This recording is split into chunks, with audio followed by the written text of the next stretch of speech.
الحمد لله رب العالمين، والصلاة والسلام على أشرف الأنبياء والمرسلين نبينا محمد وعلى آلہ وصحبہ اجمعین۔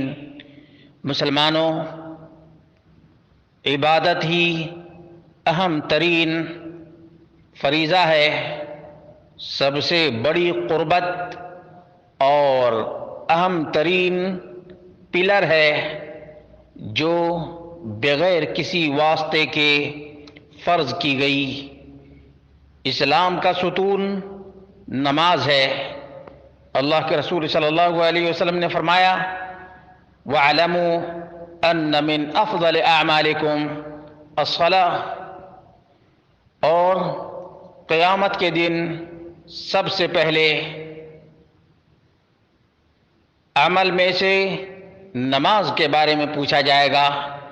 اگر نماز صحیح رہی تو کامیاب ہوا، اور اگر نماز صحیح نہیں رہی ناکام اور نامراد رہے گا۔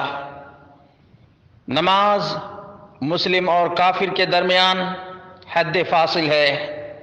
عبداللہ بن شقیق کا بیان ہے کہ نبی کریم صلی اللہ علیہ وسلم کے صحابہ کسی چیز کو کفر نہیں سمجھتے تھے سوائے ترک صلاۃ کے، اور جہنمیوں کی اولین صفات میں سے ہے کہ ان سے پوچھا جائے گا، ما سلککم فی سقر قالوا لم نک من المصلین، ہم نماز نہیں پڑھتے تھے اس لیے جہنم کا ایندھن بن گئے۔ نماز ہوا اور غذا سے بھی زیادہ ضروری ہے، اور یاد رکھو نماز نہ سفر میں، نہ حضر میں، نہ امن میں اور نہ خوف میں معاف ہے۔ حافظوا علی الصلوات والصلاة الوسطى وقوموا للہ قانتین فإن خفتم فرجالا او رکبانا۔ نماز کی اہمیت کے پیش نظر نبی مکرم صلی اللہ علیہ وسلم کی آخری وصیت تھی۔ ام سلمہ رضی اللہ عنہا کا بیان ہے، اللہ کے رسول صلی اللہ علیہ وسلم کی آخری وصیت الصلاۃ وما ملکت ایمانکم۔ نبی کریم صلی اللہ علیہ وسلم اللہ کے بارے میں سب سے زیادہ جاننے والے تھے، اور اللہ کو راضی کرنے والی چیز سے بھی وہی آگاہ تھے، اور تمام مخلوقات میں سب سے زیادہ خیر خواہ محمد رسول اللہ صلی اللہ علیہ وسلم، اسی لیے آخری وصیت اس نماز کی تھی۔ اللہ کے رسول صلی اللہ علیہ وسلم کی وصیت کی لاج رکھو میرے بھائیوں، نماز کی برکات کو یاد رکھو کہ یہ سب سے بہترین اور سب سے بہتر مصائب و آلام کو دور کرنے کا سبب ہے۔ یہ قوت اور عمل کا سرچشمہ ہے، اور بیماری سستی کو دور کرنے کا وسیلہ اور ذریعہ ہے۔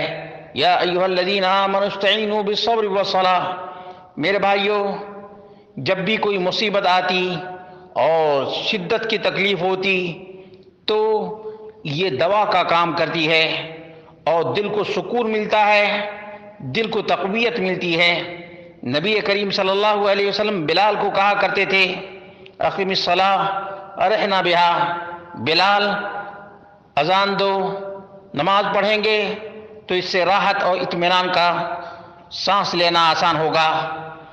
نماز رزق کا سبب ہے، برکت کا وسیلہ ہے، اس لیے یاد رکھو وَأْمُرْ أَهْلَكَ بِالصَّلَاةِ وَاصْطَبِرْ عَلَيْهَا لَا نَسْأَلُكَ رِزْقًا نَحْنُ نَرْزُقُكَ۔ ابن کثیر کہتے ہیں کہ جب تم نماز قائم کرو گے تو اللہ تبارک و تعالی ایسی جگہ سے رزق عطا فرمائے گا جہاں سے تمہیں وہم و گمان تک نہیں ہوگا، اور جس نے فرض نماز کو چھوڑ دیا یا وقت سے تاخیر کر دیا، اللہ رب العالمین نے اسے جہنم کی وادی کی وعید سنائی ہے، فخلف من بعدهم خلف اضاعوا الصلاة واتبعوا الشہوات فسوف یلقون غیا۔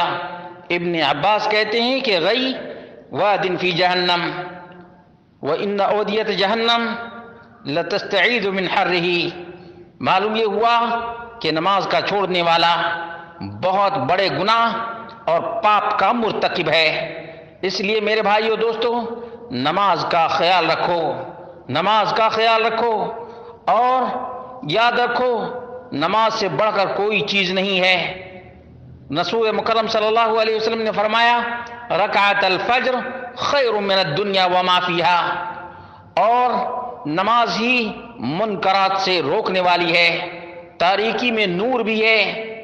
ان الصلاۃ تنہی عن الفحشاء والمنکر، نبی کریم صلی اللہ علیہ وسلم کو دیکھو کہ آپ نے فرمایا من حافظ علیہا کانت لہ نورا وبرہانا ونجاۃ یوم القیامہ، نجات بھی ہے، دلیل بھی ہے، اور روشنی بھی ہے۔ اللہ کے بندو، تمہارے گناہ آسمان تک پہنچ جائیں لیکن یاد رکھو تم نماز نہ چھوڑو، یہی نجات کا وسیلہ ہے اور اللہ رب العالمین سے جوڑنے کی رسی ہے، اور یہ وہ نہر ہے جس میں آدمی 5 دفعہ نہاتا ہے اور اپنے گناہوں کو، میل کچیل کو، سب کو مٹا دیتا ہے۔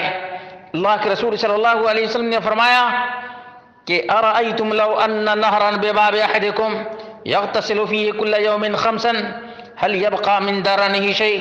قالوا لا يبقى من درنه شيء، قال فذلك مثل الصلوات الخمس يمحو الله بهن الخطايا۔ میرے بھائیو، نماز قائم کرو، نماز قائم کرو۔ نماز اللہ اور بندے کے درمیان ایک ربط ہے، ایک تعلق ہے۔ اس ربط کو اور اس رشتے کو مضبوط کرو تاکہ قیامت کے دن سرخروئی اور نجات پاؤ۔